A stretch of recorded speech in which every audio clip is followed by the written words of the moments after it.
नमस्कार, मैं हूं ब्रिज द्विवेदी। एनर्जी मीटर में आप सभी का स्वागत है। जब से मिडल ईस्ट में जंग शुरू हुई है तब से हम लोग क्रूड ऑयल के प्राइसेस में ज़बरदस्त उछाल देख रहे हैं। ब्रेंट क्रूड में तेज़ी देखने को मिल रही है, घरेलू बाजार में तेज़ी देखने को मिल रही है, WTI में क्रूड में तेज़ी देखने को मिल रही है। ब्रेंट क्रूड $83 के ऊपर है, आज भी 2% चढ़ चुका है। WTI क्रूड 2.25% चढ़ चुका है, $76 के ऊपर नजर आ रहा है। घरेलू बाजार में देखे जाए तो वहां पर भी क्रूड 7,000 के ऊपर ट्रेड कर रहा है, तेजी कंटिन्यू है। नेचुरल गैस की बात की जाए वो भी आधा % चढ़ा है, 274 का भाव चल रहा है।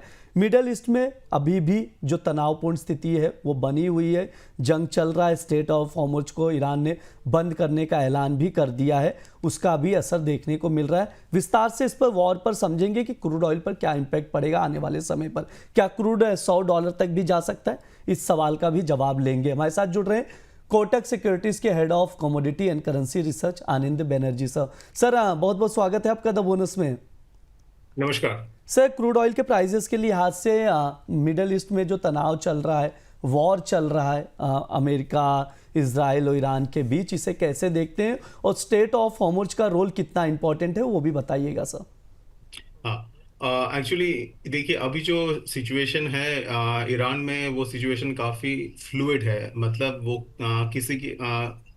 किसी भी तरफ वो जा सकता है, क्योंकि ईरान के ऊपर जो बमबारी अभी चल रहा है वो काफ़ी इंटेंस है, और जिसके कारण उनका जो एक मिलिट्री कैपेबिलिटी है वो काफ़ी हद तक डिग्रेड हो चुके हैं। यही असेसमेंट है ऑफ यूएस। बट ईरान के पास भी जो काउंटर अटैक करने का जो क्षमता है वो अभी भी खत्म नहीं हुआ है, और बीच बीच में इसलिए हम लोग ड्रोन अटैक या मिसाइल अटैक्स दिख रहा है। तो इसके लिए ऑयल प्राइसेस में फिलहाल क्या है कि आपका एक रेंज में वो चला गया लास्ट 2 दिन से, क्योंकि स्ट्रेट्स ऑफ हॉर्मुज इसलिए इंपॉर्टेंट है दुनिया के लिए क्योंकि 20% of the global oil output वहां से पास होता है। और प्लस सिर्फ ऑयल भी नहीं, फर्टिलाइजर, फूड, गैस, इसका भी एक बहुत बड़ा हब है और एक ट्रांजिट पॉइंट है स्ट्रेट्स ऑफ हॉर्मुज। उसको it's like a chicken snack, मतलब 35 किलोमीटर का एक जस्ट एक वाटरवे है जिसके थ्रू इतने सारे टैंकर्स और शिप्स रोज पास होते थे। तो फिलहाल वहां पे ब्लॉकेट के कारण प्राइसेस में इम्पैक्ट दिख रहा है। बट जो करंट ब्रेंट का प्राइसेस है जो 83 के आसपास है, ब्रेंट 83 हाफ, और WTI $77, MCX 7,070 के आसपास। तो ये बेसिकली ये प्राइस इन कर रहा है कि शायद ये जो ब्लॉकेड है हॉर्मुज पे वो मैक्सिमम 2 हफ्ता चलेगा, उससे ज्यादा नहीं। अगर वो कैलकुलेशन में चेंज होता है और ये ब्लॉकेड और चलता है तो हो सकता है आपका ऑयल प्राइसेस $100 के तरफ भी आगे बढ़ सकता है, जो करीब करीब आपका 10,000 के, नॉट 10,000, अराउंड 9,000 के आसपास होगा ऑन MCX। तो ये एक रिस्क है। ये अभी ऐसा नहीं है कि वहां पे ये एग्जैक्टली जाएगा, बट ये एक रिस्क है जो हम लोग को दिमाग में रखना पड़ेगा। सर, इंडिया पर क्या असर पड़ेगा, भारत पर, क्योंकि जिस तरह का सिनारियो आ रहा है, क्योंकि इंडिया मेजरली इंपोर्ट उसी रास्ते से करता है। देखिए इंडिया में देखिए जब ऑयल प्राइस का ये सिचुएशन में जो भी इंपोर्टर्स है, जो भी कंट्री इंपोर्ट करता है, इंडिया हो, जापान हो, चाइना हो, कोरिया हो, उनको तो ये हाई प्राइस पे करना ही पड़ेगा। तो एक बार के लिए वो इन्फ्लेशनरी है। कंज्यूमर के लिए it's kind of a tax. जो ऑयल मार्केटिंग कंपनीज एक्सेट्रा सबका हम लोग स्टेटमेंट्स दिख रहा है, तो इकोनॉमी में एक बार तो नेगेटिव इम्पैक्ट वो लाएगा। But good point is that कि अभी इन्फ्लेशन ओवरऑल कम है, तो इसके लिए जो ओवरऑल इन्फ्लेशनरी इम्पैक्ट है, अगर ये लेट्स से 1 महीना से ज्यादा सस्टेन नहीं करता है ऑयल प्राइसेस, तो फिर तो ये शॉर्ट टर्म एक जो इम्पैक्ट है, नेगेटिव इम्पैक्ट है, वो एब्जॉर्ब वहाँ हो जाएगा।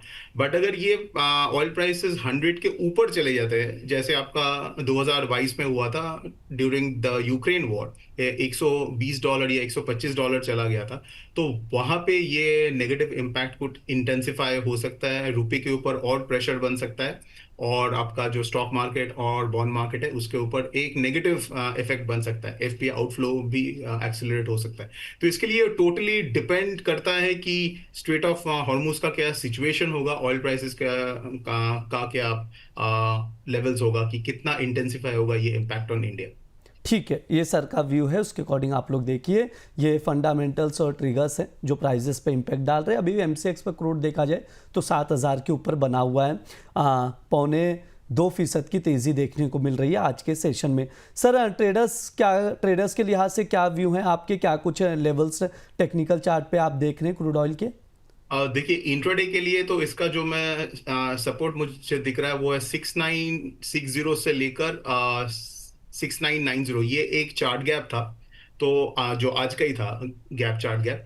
तो वो जनरली प्राइसेस आके उसको टेस्ट करते हैं और उसको फिर फिल करने के बाद ऊपर अप ट्रेंड बनता है। तो जो इंट्राडे ट्रेडर्स है वो 6900 के नीचे स्टॉप लगा के बाय ऑन डिप्स कर सकते हैं, मगर जो पोजिशनल ट्रेडर्स है उनके लिए मैं ये बोलूंगा कि 6800 के नीचे जब तक ऑयल सस्टेन नहीं हो रहा है तो आप बाय ऑन डिप्स कर सकते हो। But strategy is very important here, क्योंकि ओवरनाइट कुछ भी डेवलपमेंट हो सकता है, एस्केलेशन डी एस्केलेशन। इसके लिए गैप्स अभी बहुत ज्यादा होंगे। तो आप ऑप्शन से व्यू एक्सप्रेस करो और स्प्रेड्स बनाओ। मतलब अगर अपसाइड खेलना है तो कॉल स्प्रेड, क्योंकि प्रीमियम्स भी काफी हाई है, क्योंकि नेचुरली है जब ये वॉर लाइक सिचुएशन होता है तो कोई ऑप्शन सेलर कम प्रीमियम में अपना ऑप्शन बेचना नहीं चाहेगा, तो उसका इम्प्लाइड वॉलेटिलिटी काफी है। तो इसके लिए आप स्प्रेड्स बना के खेलिए। अगर किसी को कॉन्ट्रेरियन होना है, शॉर्ट करना है, तो उसमें भी पुट स्प्रेड। व्यू बुलिश है बट स्ट्रेटजी रहेगा कॉल स्प्रेड। ठीक है, जो व्यू है वो बुलिश ही है, जहाँ ट्रेडिंग कॉल स्क्रीन पर है, नोट डाउन करके आप लोग चल सकते हैं। बाय करने की ही सलाह दी जा रही है, इस चीज़ का ध्यान रखें। तेज़ी लगातार क्रूड ऑयल में कंटिन्यू है, उसके अकॉर्डिंग स्ट्रैटेजी बनाइए। नेचुरल गैस पर नज़र डालें तो 274-275 के करीब ट्रेड कर रहा है। सर नेचुरल गैस पर आपका क्या व्यू रहेगा? देखिए, ये जो नेचुरल गैस है, एक्चुअली बहुत से लोगों का ये कंफ्यूजन है, क्योंकि स्ट्रेट ऑफ हॉर्मुज से 20 से 25% of the global gas flow pass होता है, और कतार ने तो एक्चुअली फोर्स मेजॉर डिक्लेयर कर चुका है अपना गैस फ्लोज पे। तो जो ग्लोबल गैस प्राइसेस है वहाँ पे 5 से 6 टाइम्स का जंप दिखा गया है।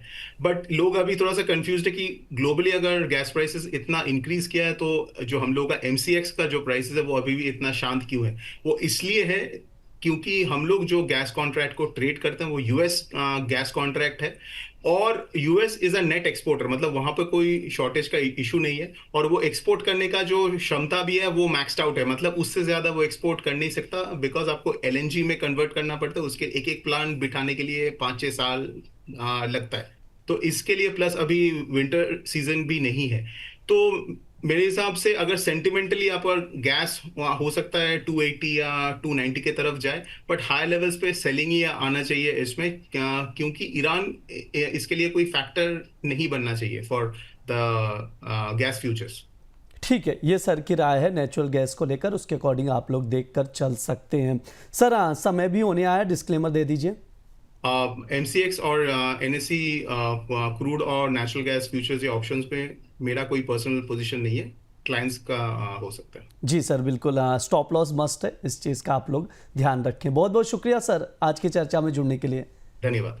ये हमारा एनर्जी मीटर शो है, इस दौरान तमाम एनर्जी कमोडिटीज़ पर बातचीत की जाती है। स्पेशल फोकस हमारा क्रूड ऑयल और नेचुरल गैस पर रहता है। तो जिस तरह से जंग चल रहा है, स्ट्रेट ऑफ हॉर्मुज को बंद कर दिया गया, तो इन चीज़ों पर आप लोग नज़र बनाकर रखिए, और अगर पोजीशन बना रहे कहीं पर भी तो स्टॉप लॉस मस्ट है, इस चीज़ का ध्यान रखिए। फिलहाल के लिए इस शो में इतना ही। आप लोग बने रहिए द बोनस के साथ। धन्यवाद।